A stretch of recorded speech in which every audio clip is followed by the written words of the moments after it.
today. Thank you very much. My name is Karen Bowen. I'm the Democratic Services Officer supporting the committee today. Can I first of all say that this meeting is being recorded and live streamed on the internet? Can I please ask that any conversations are undertaken during the meeting, meaning that the chat facility is only used if there are any technical difficulties. Thank you all for joining, and I'll now hand over to the Chair. Thank you. Good morning, everybody. The first item is apologies for absence.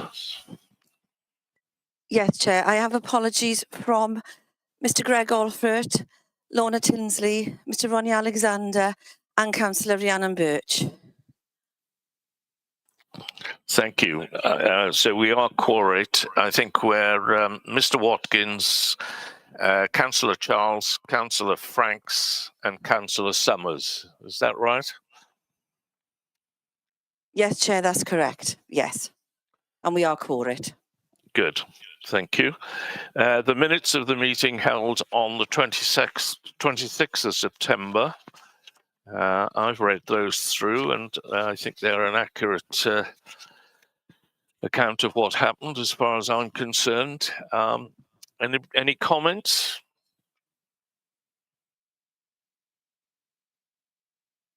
No. I can't see anybody, so I don't know if you agree or not, but are you happy to approve? Yes. Good. Okay, that'll be agreed. Those will be, I'll sign those as an accurate account of what happened. To receive declarations of interest and the nature of such interests under the Council's Code of Conduct. Are there any, please?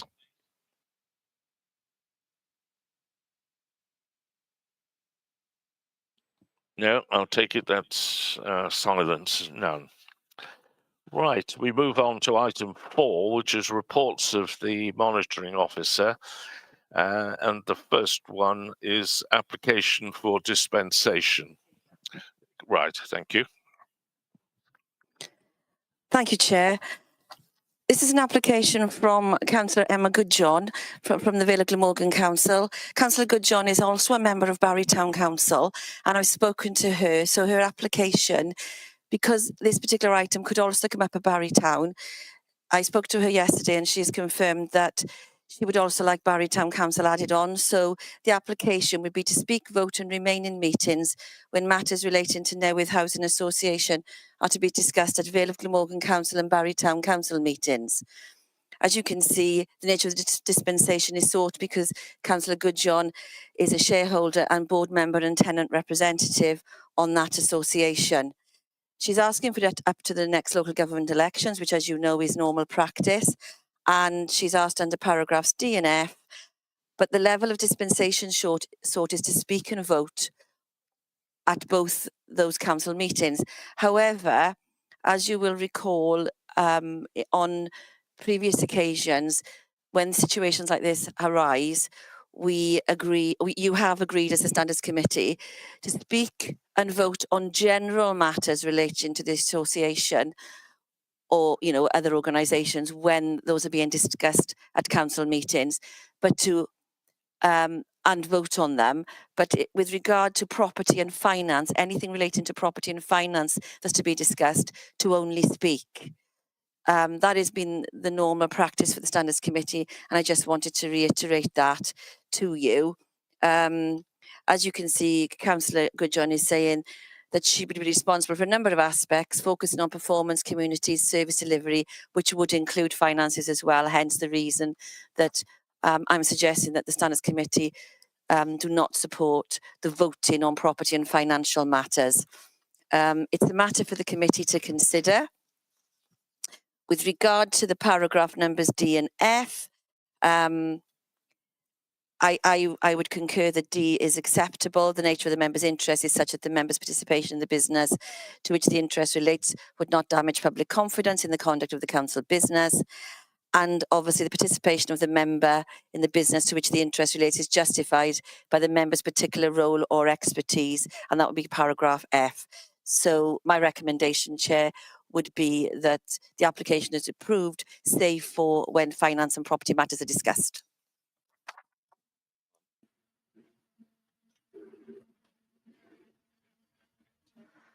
Councillor Charles? I wholeheartedly agree with your suggestion. So do I.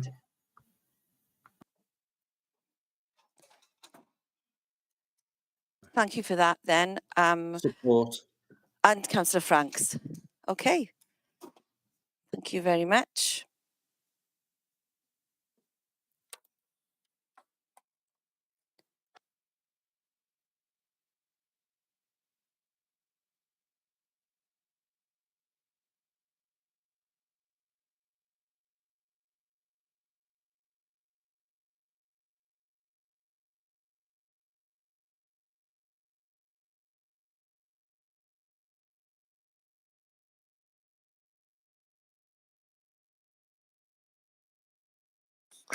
Thank you. I'm sorry, All there's agreed. been a technical hitch here, but I've had to move computers, but I think that's all agreed.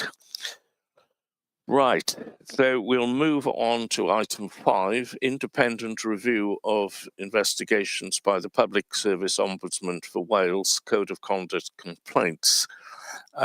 Vicky is here. Can you speak to that paper, please? Yes, thank you, Chair. Yeah, this is a report in relation to the independent review of investigations by the Public Service Ombudsman for Wales Code of Conduct complaints.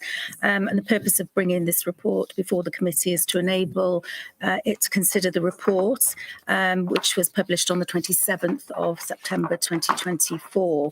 The committee may recall or may have seen publications and press releases in relation to a review which was commenced in May 2024. The Public Service Ombudsman for Wales, Michelle Morris, commissioned an independent review following a substantiated complaint that one of the Ombudsman's staff members, known as the former Code team manager, had been making inappropriate and unacceptable political social media posts. The report sets out that the primary goal of this review was to evaluate the Code of Conduct team's processes, delegations and decisions related to complaint assessment and investigation by the Code team and the FCTM, which is the former Code team manager. The review aimed to confirm these procedures are unbiased, politically neutral, and identify lessons to be learnt. Dr. Melissa McCullough, who serves as a Commissioner for Standards for the Northern Ireland Assembly, as well as the Jersey and Guernsey States Assemblies, led on the review. As I indicated, the report was published on the Public Service Ombudsman for Wales website. Members will have within the documentation, Appendix A, which contains the report, Appendix B, which is the cover letter from the Ombudsman's office endorsing the recommendations. And in particular, it stated that the report is welcomed and the recommendations are accepted and the lessons to be learned. Appendix C then presents the press release, which was circulated by email by the Ombudsman.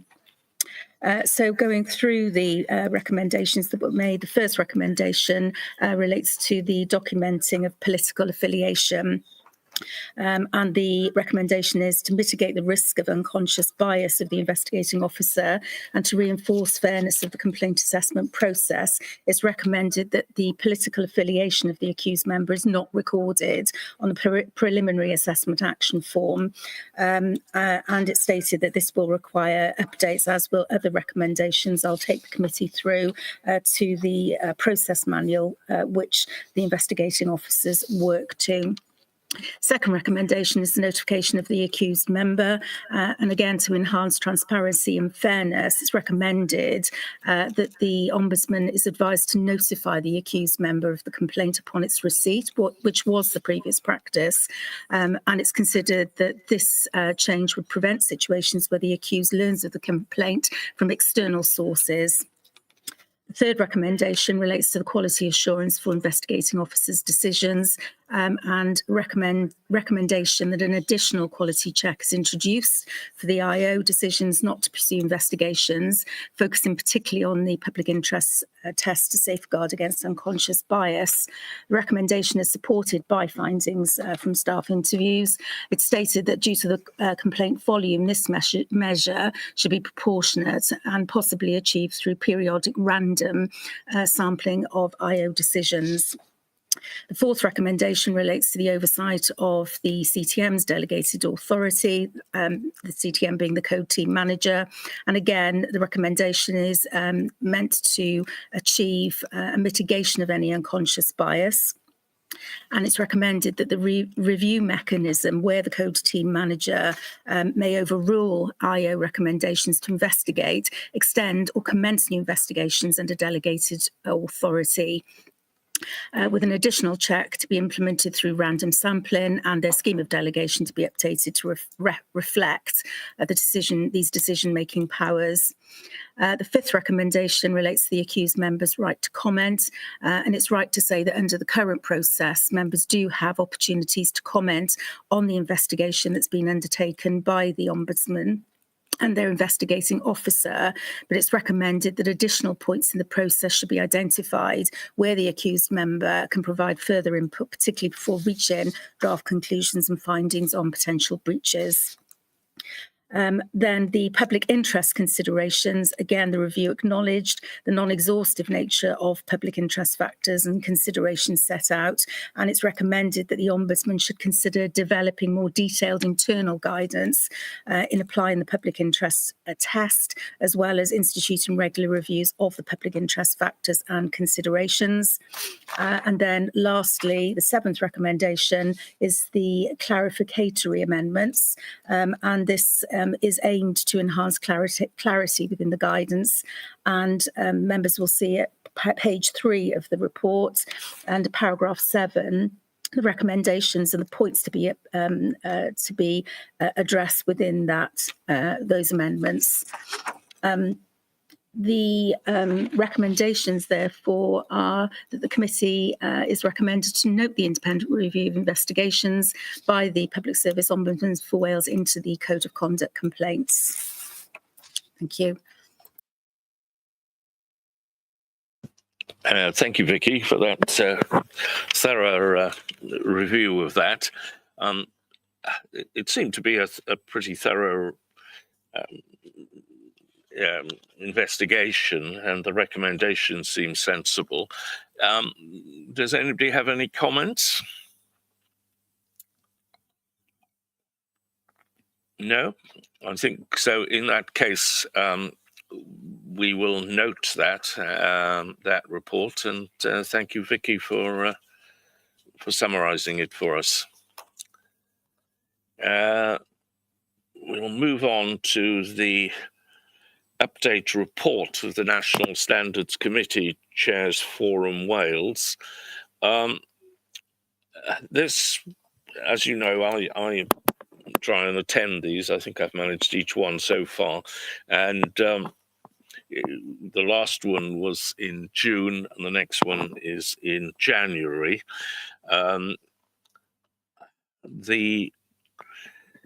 They are not formal minutes. They are just the notes that are produced are just a guide.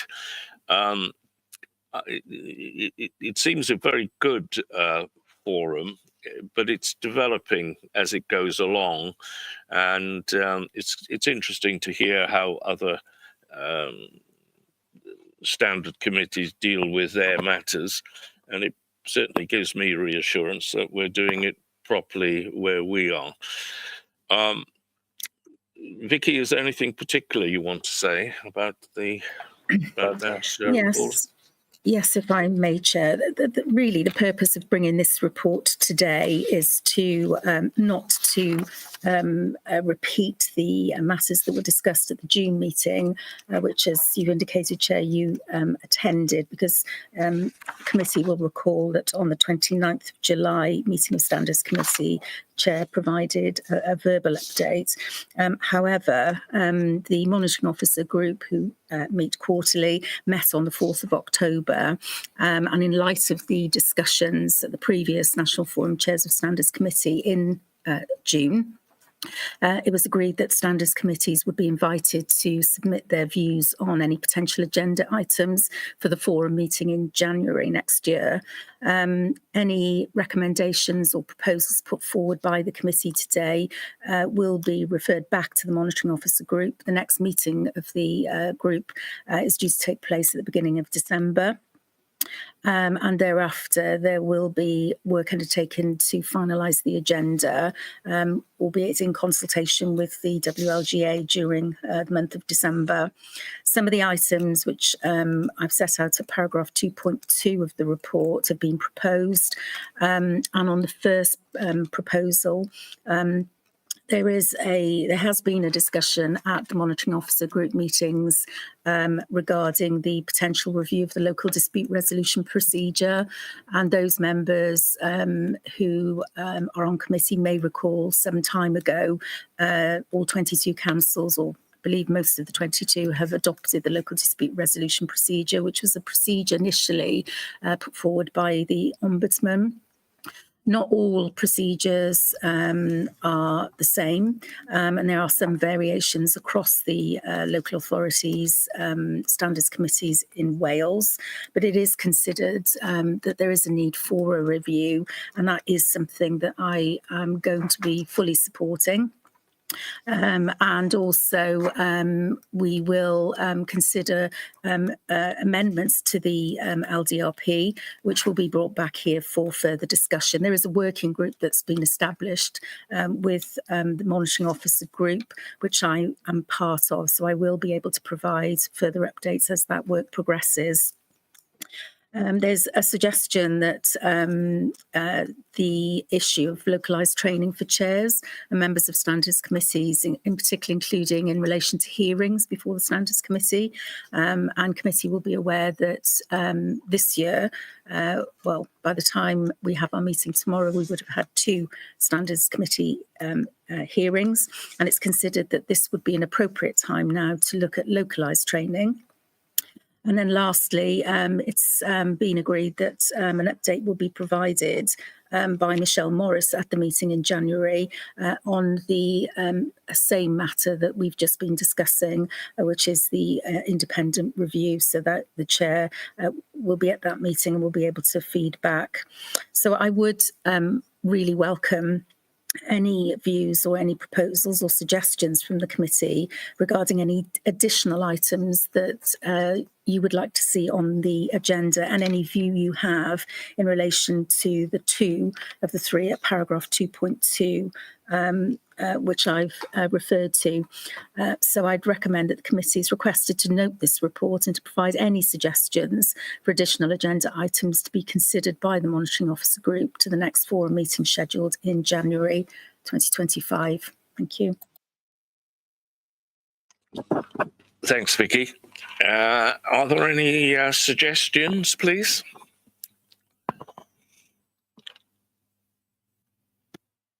Councillor Franks. Thank you. I always struggle to understand. Councillor Franks, we've got no audio. Can you? Have you not? Yeah, we have. Yeah, I can hear Councillor Franks. Sorry, yep. Go ahead. Yeah, Yep. sorry, Councillor Franks, I couldn't hear you, but everybody else could. But I can hear you now. Okay. Thank you. Well, as I was naughty last night at committee, accidentally, I won't say anything about it, Karen. Basically, I struggle sometimes to understand the implications of such proposals. That's my fault, no one else's. But so I'll ask a question or two with a comment. I feel sometimes that some of the issues that we get involved in are so low level that unnecessary. The cost to the public purse can be considerable for small detail. Is that threshold going to of examination going to be considered? That's first question. Thank you, Councillor Franks. I don't have any information at this stage that the question that you've just posed is going to be something that is going to be reviewed. Ultimately, if you're referring to the threshold for investigation by the Ombudsman in relation to complaints referred to her office, obviously, where there's evidence of a breach of the Members' Code of Conduct, as you'll be aware, the two-stage test then is that there needs to be clear evidence that it's in the public interest for the matter to be investigated. There is a distinction, I completely agree, in relation to the low-level complaints compared to those matters which are referred to the Ombudsman. As you probably will appreciate, I receive a number of those low-level complaints which I consider. And the local dispute resolution procedure is a good procedure within which those issues can be addressed if they relate to member-on-member complaints, and there is an appetite to consider the concerns and complaints under that procedure. We have been discussing, and it's a matter that we can discuss at later meetings, bringing reports here in relation to the number of complaints that this council receives, which are referred from the Ombudsman, and statistics in relation to those low-level complaints, which tend, as you may recall from previous reports that have come to this committee, tend to be addressed via discussions with group leaders and reported onto the committee thereafter. We've got a group leaders meeting scheduled in December,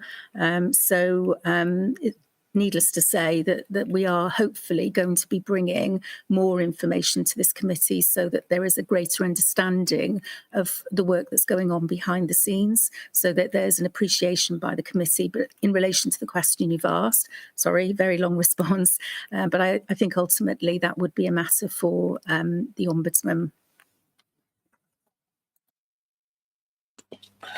Thanks. Councillor Franks, do you want to come back?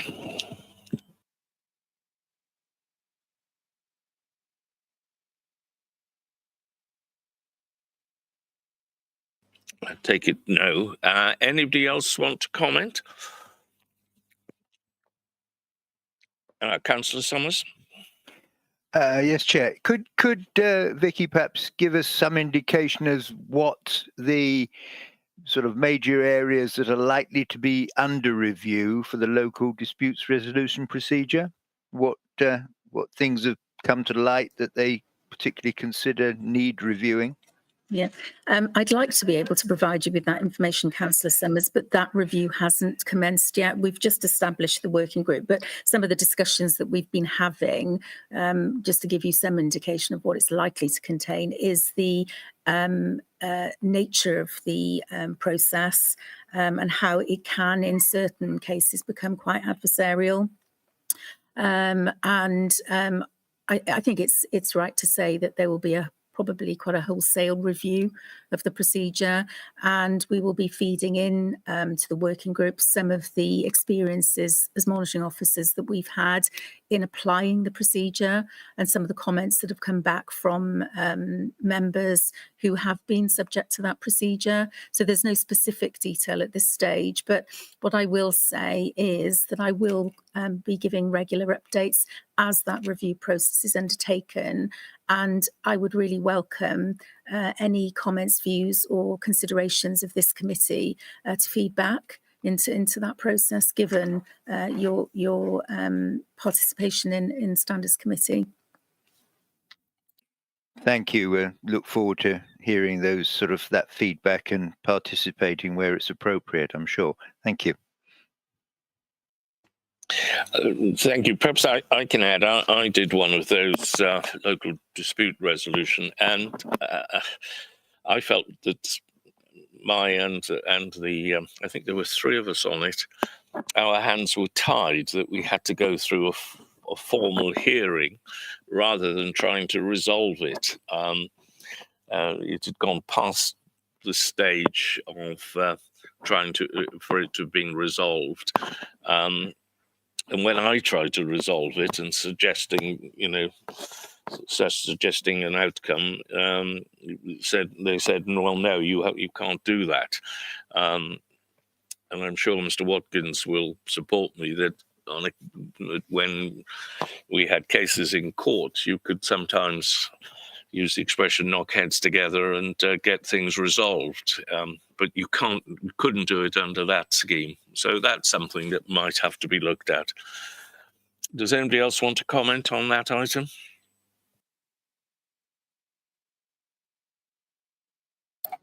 So if I could just come in, Chair, with your permission, just to ask, do any members have any additional proposals or suggestions for any agenda items for the next meeting of the Chairs of Standards Committee Forum, and in particular, whether there's any views on the proposal for localised training for chairs and members of Standards Committee, and whether or not that would be something that members would be interested in? Well, my view on that is that perhaps we ought to wait until after tomorrow as to whether we need training, as we've got a case to deal with tomorrow. We can perhaps give some thought as to if we think we need training on it. Any other views?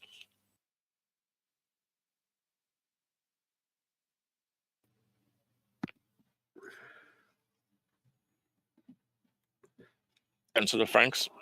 I think you're very wise, Chair. When I hear the word more training, I must admit, sometimes my heart sinks.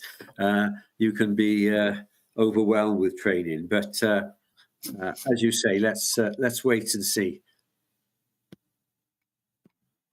Thank you, Mr. Watkins. Well, having participated in, I think, 2 or 3 references from the Ombudsman, I feel the process when it comes to us is very cumbersome. And I'm sure it can be simplified.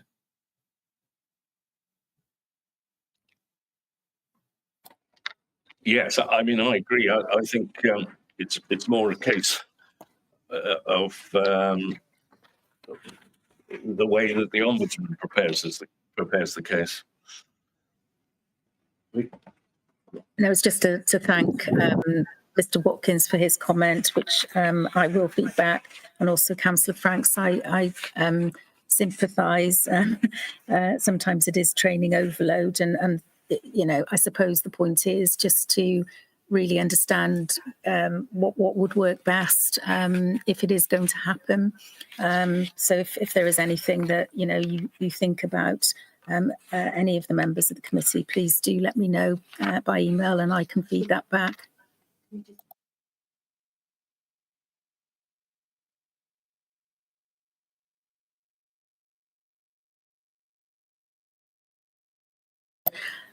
And just to add, because Karen has reminded me, and she's quite right, that in relation to the procedure for the hearings before the Standard Committee, we had one in July, we have one tomorrow, has been mentioned.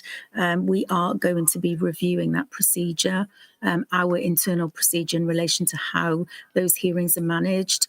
We've got very little control as to how the matters are investigated when and before they're referred to myself. But we do have control over the procedures. So we are going to be bringing a report in relation to a review of that procedure. And I would welcome members' views and considerations in relation to that and how that procedure could be improved. Thank you. Thank you very much. Move on to item 7, correspond. Sorry? Yes.